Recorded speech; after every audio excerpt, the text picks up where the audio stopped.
702. Aubrey's on Twitter. At 702 Aubrey.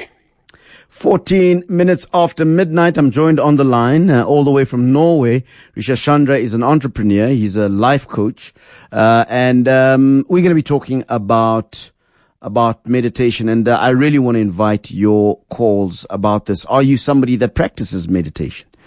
What do you do? What are some of the rituals that you follow in that process? And I'm told that it doesn't always have to be a ritualized process. Yeah, you can just be quiet. But let's talk to Risha. Risha, thank you very much for joining us. I really appreciate your time. And of course, for talking to us all the way from Norway. I really appreciate your time. Thank you. Thank you for having me. And just a little bit of a correction. I'm a woman. I can hear that. I'm so sorry. I can hear that, and I'm just thinking to myself, Tateng, why didn't you tell me that we're talking to a woman? It's an Indian name, so you couldn't know. Yeah. I really apologize, Risha. I really, really apologize. Not a problem. In some countries, I can lose my job for that mistake. I really apologize for having made that mistake. Risha Chandra is a woman, folks. And we're going to talk about meditation. So, Risha, let's start off and talk about meditation. What is meditation, and how do you incorporate it into your business? It's a question that I've been asked a lot. What is meditation, and how do you practice that? Yeah. And I have a simple definition. It's a way of decoding the signals that your body is sending you. Yeah. It's so simple, actually. It's trying to understand yourself. The signals can be through pain, physical pain. Yeah. It could be through emotional signals. It doesn't have to be pain always, but sometimes you feel different things and you don't understand it. So through meditation, you can actually analyze the codes that you've been experiencing. And sometimes people bring it into the religion, but it doesn't really have to. You don't have to actually belong to any religion. You don't have to believe in any god in order to meditate, because it's actually just trying to understand your own thoughts, emotions, physical body, and energy, nevertheless. And energy is very much scientifically proved, and doesn't have to do anything with faith in God or any other source energy outside of yourself.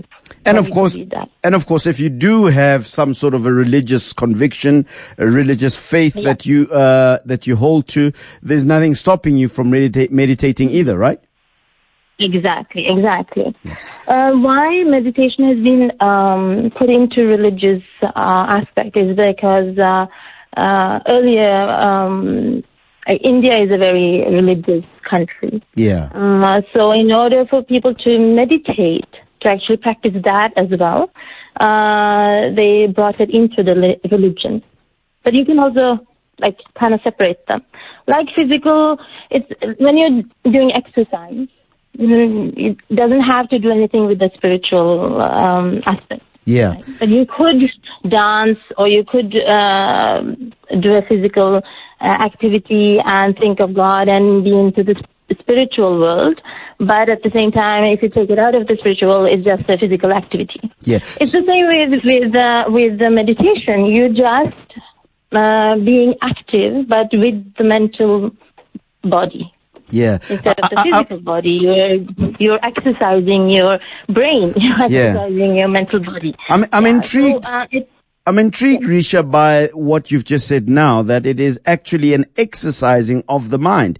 Most people would argue that meditation is actually the opposite of that. It is, in fact, the quietening of the mind. Talk to me about that. Yes. So that is also an exercise, to be quieting your mind, decluttering your thoughts.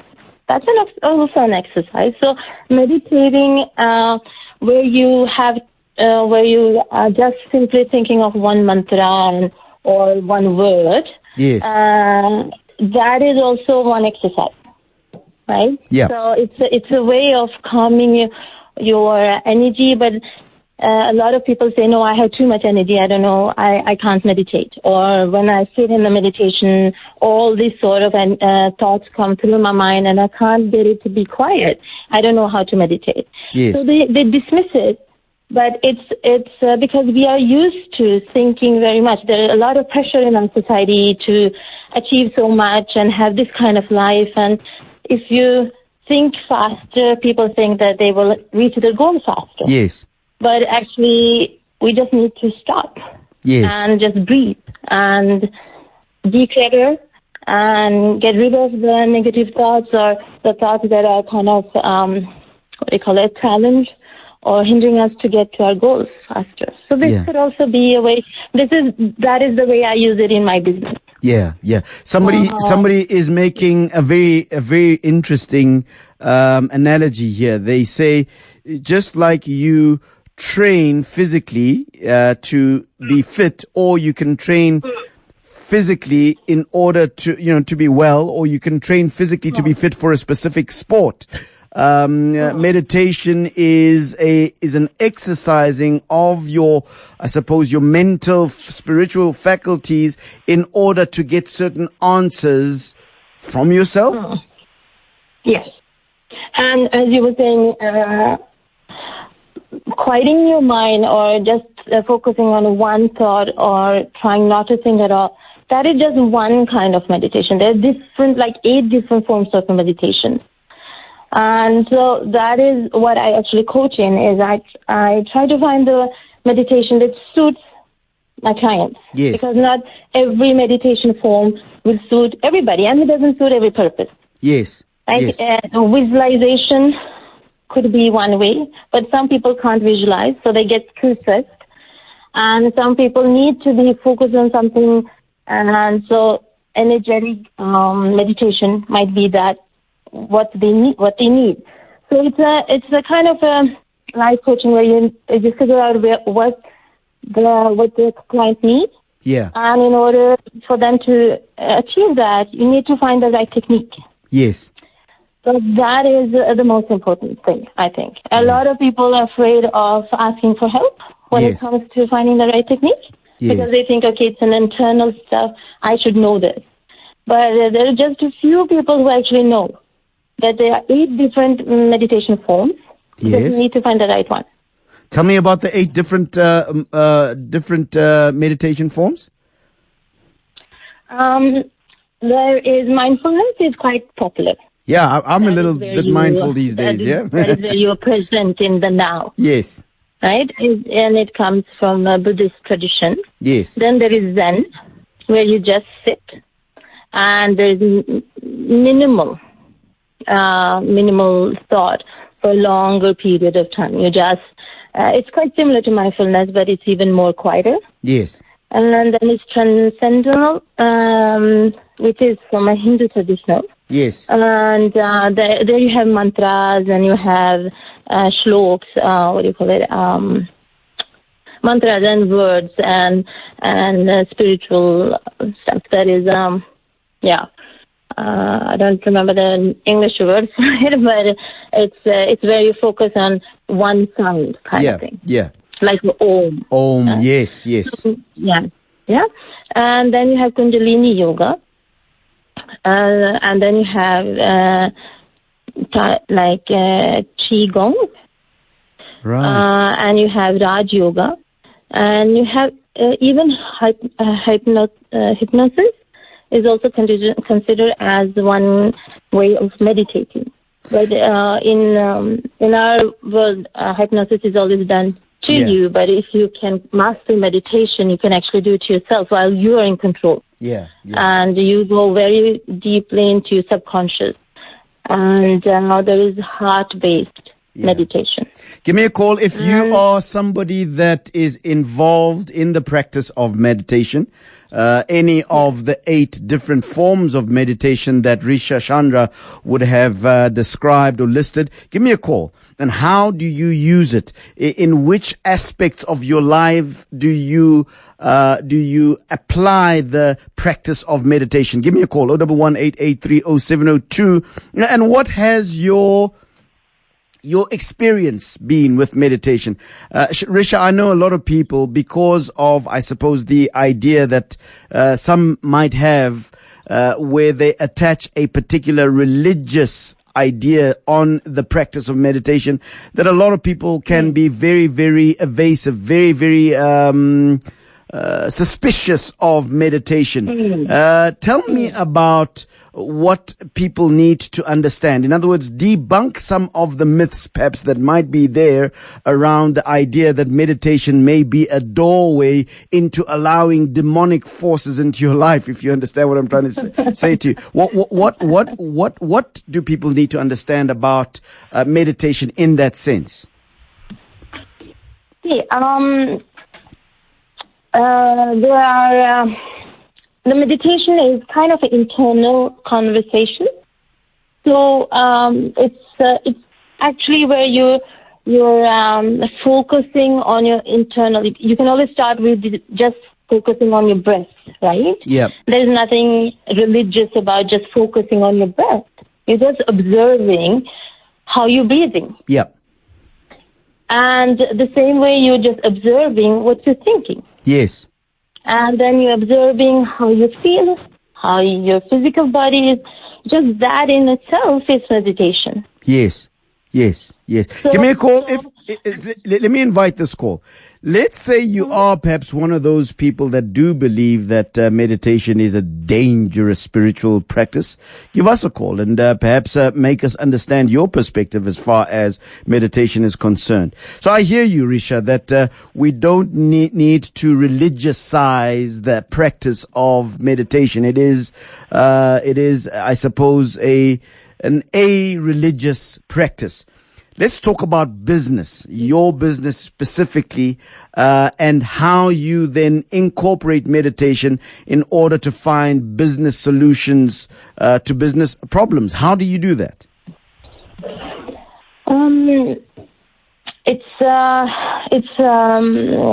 Usually what I do is I use different techniques depending on my mood and what I need to achieve. Yes. And if I have a problem, I often write it down so I get it out of my head. Because if you focus too much on the problem, you'll just attract that kind of energy and you'll get more problems. And all you can see, it's not that you're just attracting problems, but because you're so focused on the problem, that's all you can see. It's like when you buy a new car. Yeah. And you haven't seen it before, right, in your neighborhood. But the day you're bringing that car home, all you can see is that there's so many same cars in the neighborhood. Yes. Right? You can see the car appearing over and over again, and suddenly everybody has the same car. Yes. But before that day, you actually hadn't thought about it. And that's how it is with problems as well. I mean, if you focus on that problem, you'll only see other problems or other challenges connected to that problem. Whereas if you write it down and get it out of your head, and then you start meditating, and then I start meditating and trying to focus on the solution, the same thing will happen. I'll then see just solutions. Like, I just recently found myself quite alone with my company. Yeah. And I needed help. And I needed to get people into the company that would actually be very good in their field, in marketing and in administration and everything else, because it was growing so fast. So, and I started to think about what could be the solution. And I put it out there, and I focused it on it. And I kind of ask myself every day, what can I do to make it happen? What can I do to make it happen? So when I try to focus on that idea that it will solve itself, what should I do? Not it just have to happen, but what can I do? Then I get new ideas. And in the mornings, I might get another idea, and I'll start acting on it. I think that is the most important thing when people are focusing on attracting something. They need to remember that when the idea comes into their head, they have to act on it. They have to do their part. Yeah. It doesn't just appear. I suppose somebody's going to call in, Risha, and say that how do I actually remove my focus from the problem when it is something that I am currently experiencing at the moment? Yeah, I know that I'm looking for the solution to that problem, but how do I change my focus and look at the solution when I am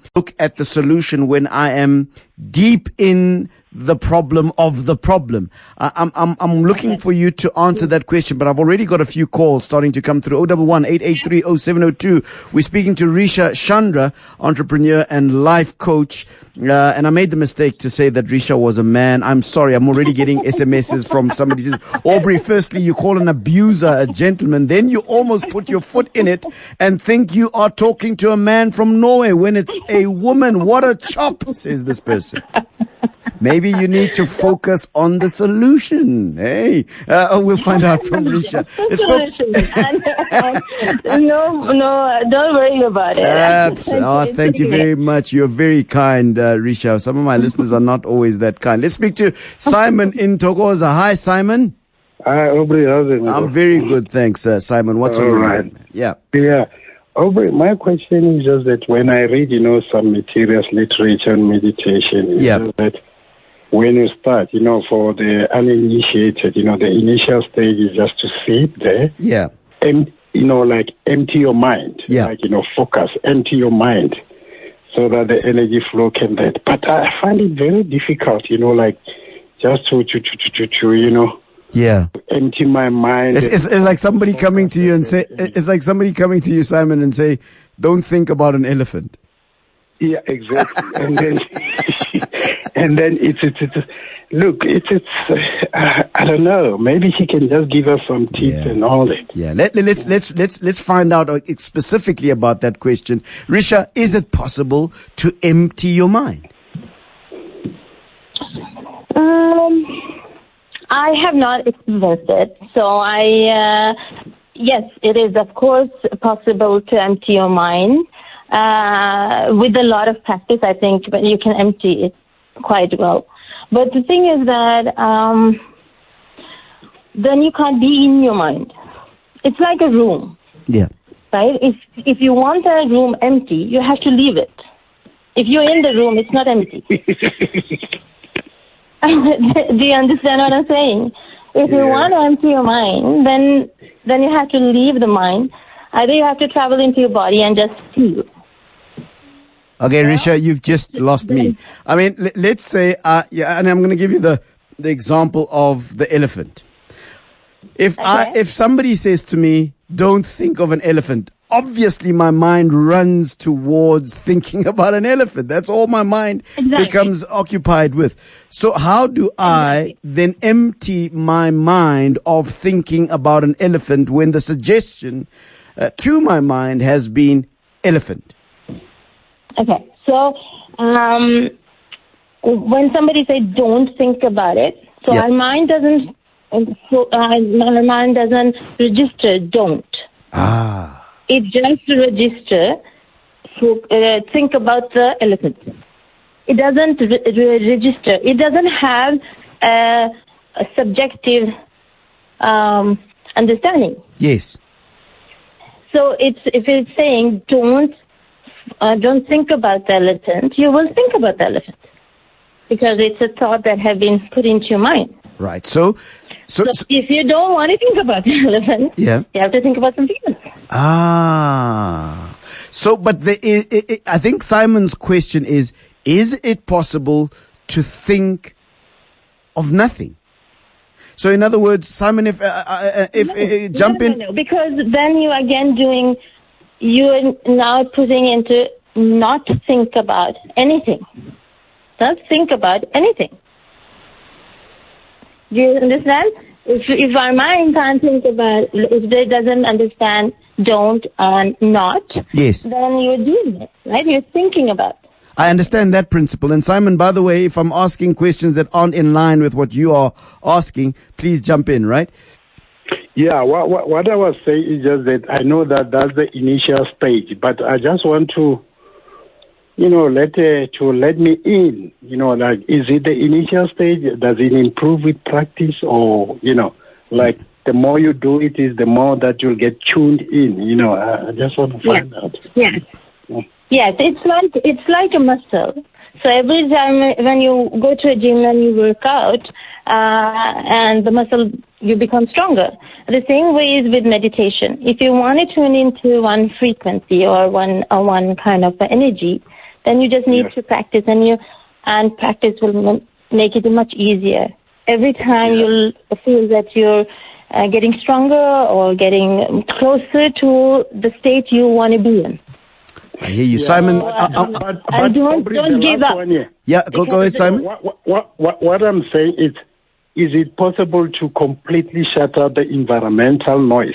Is it possible? Yes, it is possible.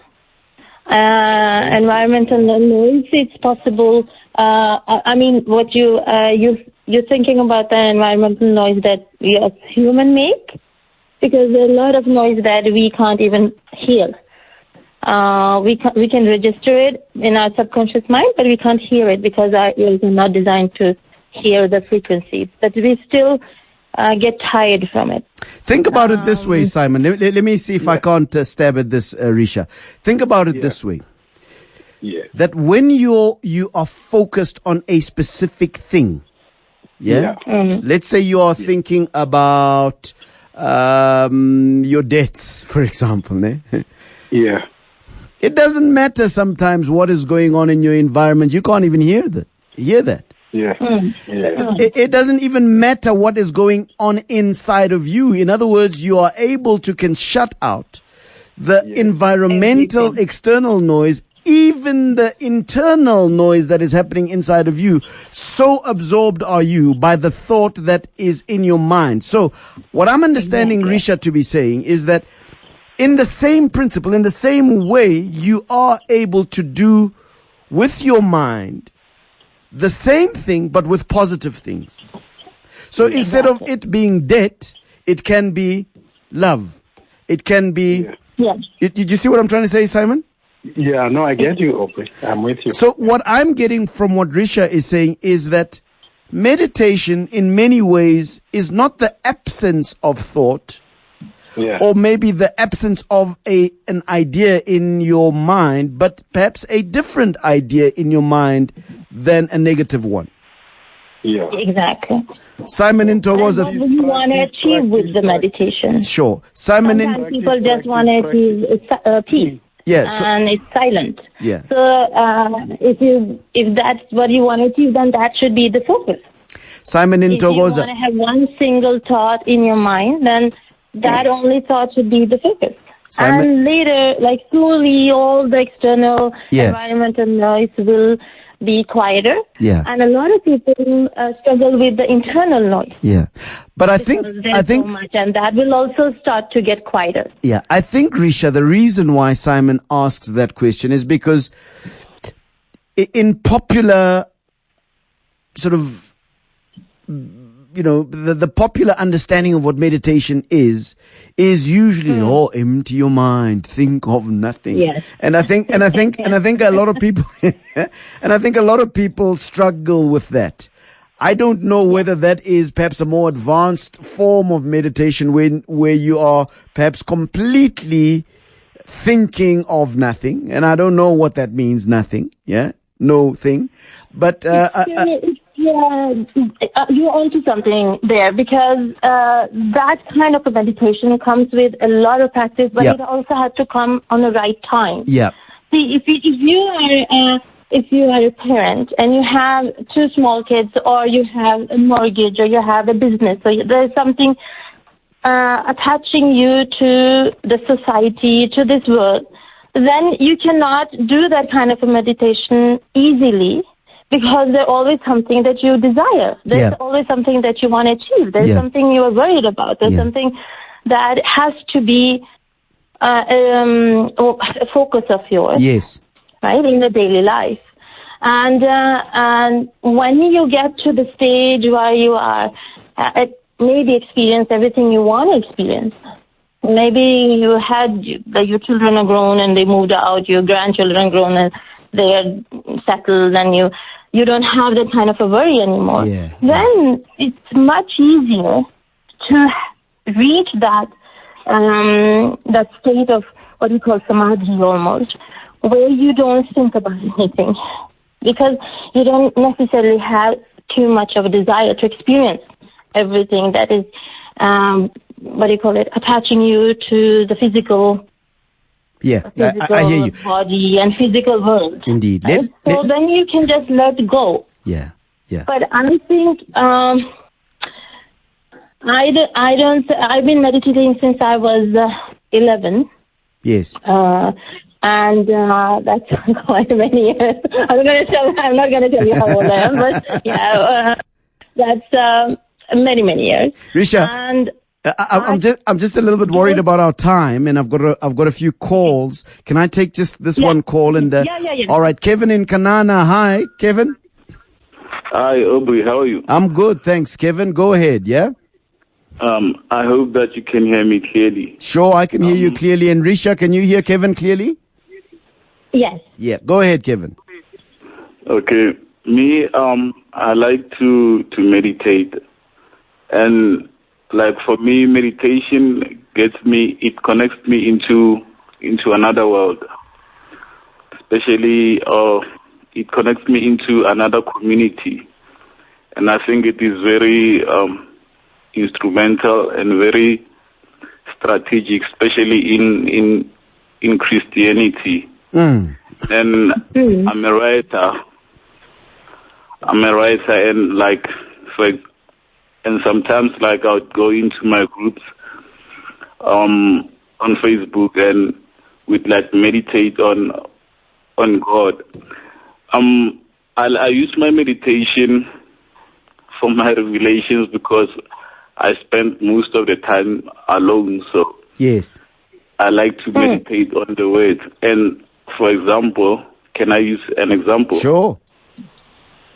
Okay. Maybe if you can meditate on it, like for example, if I can use it in warfare, for example. Yeah. If like for example, we want to conquer a kingdom, and we would not want to use like specific words, for example. We like want to use words that only our Creator understands. So, for example, on Revelations 4, for example, it says, "And his tail drew the third part of the stars of heaven, and did cast them down to the earth. And the dragon stood before the woman which was ready to be delivered, for to devour her child as soon as it was born." So many people, when they read, for example, they do not read the word drew, D-R-E-W. So most times we don't really meditate on the word. Yeah. So you spoke of the experience of being in a particular community when you meditate. So am I understanding you to be saying that you are in your meditation process, Kevin, maybe I suppose consorting, meeting, talking to other consciousnesses? No, in Christianity they told us to meditate on the word, so we like to pray sometimes and get together in our own communities, Christian communities, and just share. Oh, so it's not like it's not like other sort of beings and stuff that you meet up with in your meditation practice. No, me, I'm connected to God. So all right. I'm connected to Jesus. No, I hear you. Kevin, thanks very much for your call. Risha, do you resonate with Kevin's practice of meditation? He seems to be suggesting that he meditates on his faith, on what the Bible teaches him, and in that way he's able to get better insight, better revelation of what he is getting, being taught by his faith. Yeah. I mean, as I said earlier, it's one way to understand ourselves, understand our own perception. Why am I understanding it like this, or why am I reacting to it like this? And so, yes, it could be very much opening the doors to prayers and opening the doors to religious. And what I find it very, very interesting is that when I go to a church or a temple, the energy in that place, it's almost vibrating, because everybody is in that kind of a meditative state. Yes. Yes. Because they're praying. Yes. Something happens in the brain, Yep. It connects both right and left brain when you meditate. Yes. And that creates one kind of, vibration. Yes. And that vibration, when we are more people in the room, becomes much more easy to tune into. I see. All right. And that's why it's almost magical when there is a bigger group of people Yes. praying or meditating together. It's easier to get into that tune. It's Yes. easier. So yes, I do understand what he's saying. That in that aspect, it's easier to also understand Let's speak the to connection to the people. Some people say God, and other people call it the main source of energy. You can call it whatever you want, but yes, it's easier to connect to that energy. Let's talk to Ernest in Santon. Ernest, hi. Hi, Ob. Yeah, go ahead, Ernest. I wanted to add on the last caller. Yes, meditation, on my side, I believe it has much to do with people who have spiritual calling. Yes. I remember with the experiment of myself, I'm a Christian. Yes. And I have a spiritual calling. There was a time when I'm asleep, and there will be a lot of pictures coming through my mind, and I wake up with a very huge headache. And the only solution, when I went to those who have went through what I was going through by that time, was to meditate. Yes. And after that, yes, I don't struggle with it, and you can actually go out of your mind completely and not think of anything, but you will still be viewing a lot of things while you are in that situation. But the only different part of it is that your mind don't get overloaded. Yes. But you can still think of things. I hear you. I hear what you're saying. Yeah. So Ernest, tell me, are you saying to me that if you don't have a spiritual calling, you cannot meditate? It's difficult. I try to teach the same thing to my partner. She's also a Christian, but she's always struggling with stress and things like that. Or maybe I should ask, what does it mean, a spiritual call? What does that mean? Well, let me say, in our maybe African ways, maybe you've got a spiritual calling, like to be a sangoma or a prophet in some sort. Yes. So that in that way you can be able to meditate. You can be out of your body and be in a spiritual world. Wow. Ernest in Santon, thanks very much for your call. Risha, do you resonate with any of what Ernest has just been talking about? A spiritual calling, the ability to be outside of your body, to be able to handle, I suppose, the weight of some of the things that people see in that state. He says that through meditation, he's able to handle the burden of some of the things that he experiences and sees when he's out of the body, as it were. Okay. I have experienced that through my meditation. I don't think of myself as a prophet or something like that. Yeah. I do feel that I have a calling to teach it to other people. Yeah. I do. I feel that but I don't feel that it was a burden or heaviness when I was outside my body and whatever I experienced there. It shouldn't be a burden. It shouldn't feel like a burden. It shouldn't. The whole idea of meditating is actually to feel lighter, to feel more peaceful. Yes. And if you are able to meditate to that state, if you're able to get to that state where you're experiencing out of body, experience, having an out of body experience, then I think you come very far, and it would feel much easier, because there you'll get some answers which will make it so much easier when you come back to handle the other challenges, because those will feel so small. It's interesting, the language that you use. You use the language of space, going and coming back. If you understand what I'm trying to say, Risha.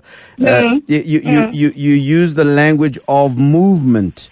You use the language, and I'm getting the sense that we use those words for lack of a better term, in that there is a movement of awareness, there is a movement of consciousness, but not necessarily a physical movement. True. It's a consciousness movement, but also, as Anthony Robbins says, emotions are motions, right? Yes. It's in motion, right? Our emotions are in motion. It's moving. Yes. So what I believe that meditation is not just for the mind. It's true, we might be sitting still physically, yes, but we are also moving through our emotions. So when that connection happens, when you have body, mind, and emotional connections, yes, that's when you feel that, yes, I'm in control. I believe that is the ultimate goal of meditation, that you can connect all of these three. And then you will feel that you're in control. Because sometimes, even if you are clear in your mind, your emotional can be totally chaos. And you can't do whatever you were thinking you were doing. Yes. You want to do or want to achieve. And sometimes your mind and emotion are clear, but then you have physical problems. Yes. So I think these three are very much connected. Obviously, we have more energy bodies, but these three are the most powerful ones. And through meditation, we can actually get the connection, and then you get the control that you want. And then a lot of people feel that that is the spiritual achievement through the meditation. As you speak, I had images of the whole debate around the idea of a Trinity, and you may have heard of that conversation in Christendom, the idea of a Trinity. And interesting that when you spoke about the idea of the body, the mind, and the soul, you seem to be suggesting that they are actually supposed to be one. That is the goal of meditation, that meditation is supposed to bring you to the harmonization of the body, mind, and soul. And at that point, you can then claim control. What do you understand control to be? What controlling of what? In control means that you have the consciousness of what is going on. You can observe and you can understand, and once you understand it, it's easy to react. Just a few days ago, I had a client who was grieving. Yes. And she lost her husband a long time back, and she understands that this day is coming. And she was all emotional. Yes. And she couldn't understand why she had these emotions, because it's so long ago. Yes. But, once she understood that this day has a lot of emotion connected to the day, she understood it, and then she could choose how to react. Once you feel that you have a choice, you're already in control. Yes. You get the feeling that I am in control. And you always have a choice. Yeah. But when you have a clutter in your mind, when you have all this sort of things going on in your mind, then you can't see the choices. Yes. You don't feel that you are in control. Like as earlier as we were talking, and you said, somebody says that don't think about the elephant. Yes. And you feel, no, the elephant is already there. Now you planted that thought in my mind. Yes. Right? And I can't focus on anything else than the elephant. But you have a choice to focus on something else. Yes. And you are not focusing on the elephant. Yes. Yes. So you're not necessarily going to move the elephant because the elephant is there. But what you can do is move your mind from focusing on the elephant by focusing on something else. And that's how you get rid of the elephant in your mind by focusing on something else instead of the suggestion of the presence of the elephant in your mind. Exactly. So if you want an empty room, if you want an empty mind, then choose to think of feel instead of think. Again, I remember watching the movie The Matrix. I don't know if you've ever watched the movie The Matrix with Keanu Reeves. Is it Reeves? Yeah, I think it. And there's a time when he walks into this place where he's going to go speak to the Oracle, as it were, and he speaks to this young guy, this little boy who is able to bend the spoon. Do you remember that scene? Yes. And the little guy says, no, don't try and bend the spoon. That's impossible. Yeah.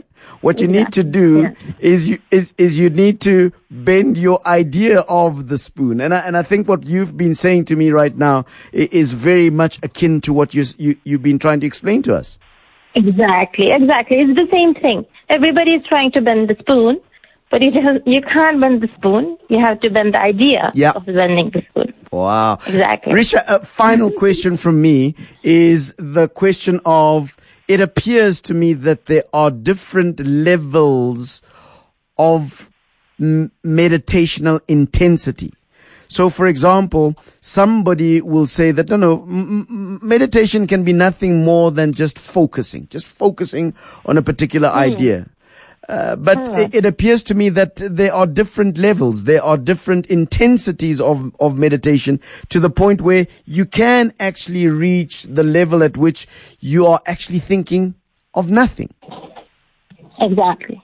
I think it's important to understand what are your needs and at what time. Yeah. That is also very important to remember. Where are you in your life? What stage are you in? And where do you want to go? And what do you want to achieve? Yeah. And also observe, what do I need to do? Yeah. Maybe you don't need to go that deep today. Yes. Or maybe you can have a goal that today I'm just going to clear my whole day and save many hours and see how that goes. So it depends on what you need, but yes, there are different intensities and there are different intentions. Yeah. That is also important to remember, because intention is just as important as, because that is a very, very powerful energy you're sending out with the intention. Risha, I want to thank you very much for having spent just under an hour with me. I really appreciate your time, and I apologize for having called you a man. I really appreciate your time. Thank you so much for having me. It was an honor. Thank you very much. Much appreciated. And don't worry about it. Next time. Next time, I will not make that mistake. Risha Chandra, thank you very much for talking to us. She's an entrepreneur and a life coach. What a discussion. What a discussion. What a discussion. What a discussion. What a discussion.